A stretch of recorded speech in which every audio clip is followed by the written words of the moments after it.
Hey guys, I hope you're having an amazing day. Wishing you all a very happy Diwali and a prosperous new year. Welcome to the part 2 of how to design an interior layout in my ongoing series of residential interior design.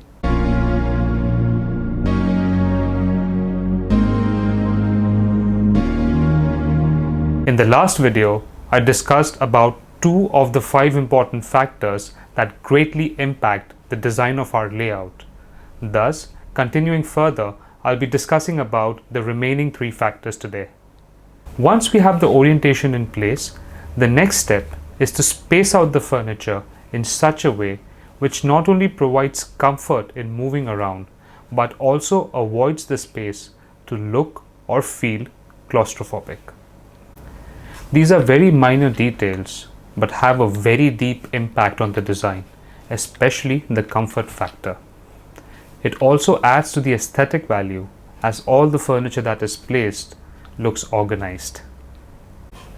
I'll be making a small demonstration video using our existing layout, which will help you understand the concept better. So based on the orientation exercise that we did in the previous video, this is how the furniture has been laid out in this particular plan. Once again, a brief recap. This is the entrance, the main entrance of the flat, leading into the dining, living, kitchen, a master bedroom, attached toilet, second bedroom, attached toilet, and a powder toilet. So let's talk about the spacing of furniture now. So as we enter, we see the entrance lobby is more or less free of any furniture. When we move ahead again in this particular space, which we define as a common passage for all the activities, it leads to the dining area. A 4-seater square dining table has been provided over here, which carries on into the sitting area of the living room. What we need to consider while spacing is first of all whether this space between the center table and the sofa seating on either sides is sufficient enough, not very tight, so when a person sits here, the leg starts hitting the center table. Now this being a movable furniture, you can always move it in front or move it more closer to the sitting area.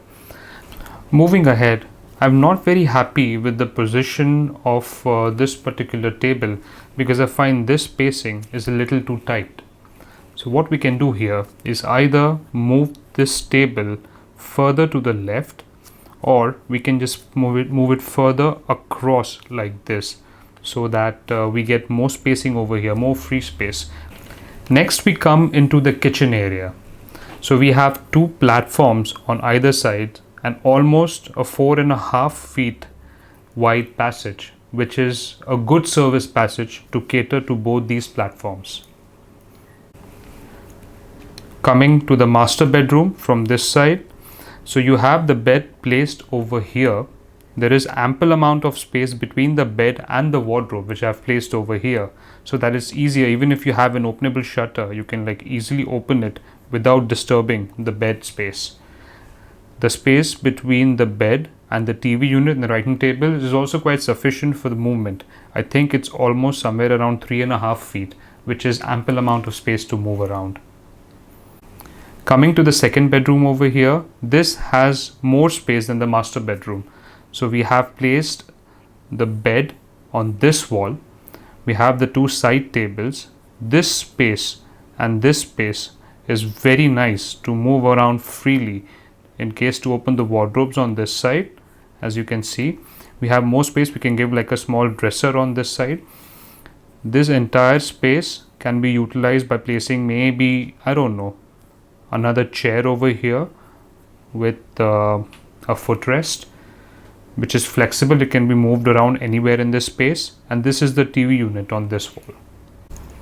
The spacing for both these toilets is pretty much self-explanatory.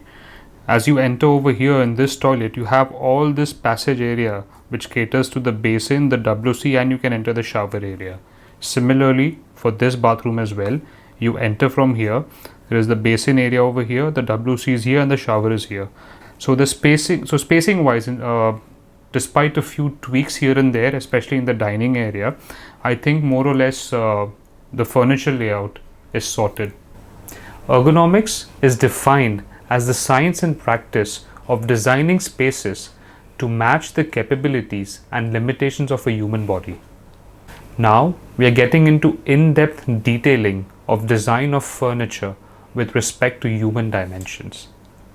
As the definition states, ergonomic design helps the overall design elements to be more functional and human-friendly. Keeping in mind the aesthetics and functionality, the ergonomics play a very crucial role. When a design is ergonomic, the functions go into auto mode. This is what we call an efficient design. Among us, there are many people who believe in the principles of Vastu and or Feng Shui. Both these principles are direction based, guiding us that a particular piece of furniture need to be oriented in a certain way only.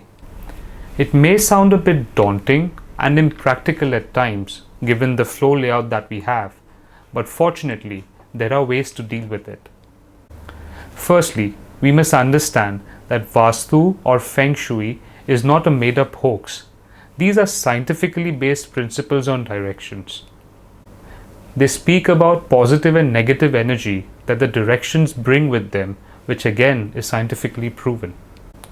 To deal with the problems that you may run into while applying these principles on your design, you will be happy to know that Vastu or Feng Shui offer a second best or an alternative solution, thereby making it possible to arrange your furniture as per these principles. I hope both these videos on how to design an interior layout have given you the insight and the firm foundation to start with the design process. Please feel free to drop in any queries in the comment section below. I shall answer them to the best of my ability. I hope you liked what you saw, and if you did, please go ahead and click the like button. And if you haven't already done so, please subscribe to my channel, as I'll be posting many videos in the upcoming series. Also, do not forget to click on the bell icon, as you'll get a notification whenever I post a new video on YouTube. Once again, wishing you all a very happy Diwali and a prosperous new year. Until the next video, stay healthy, stay safe.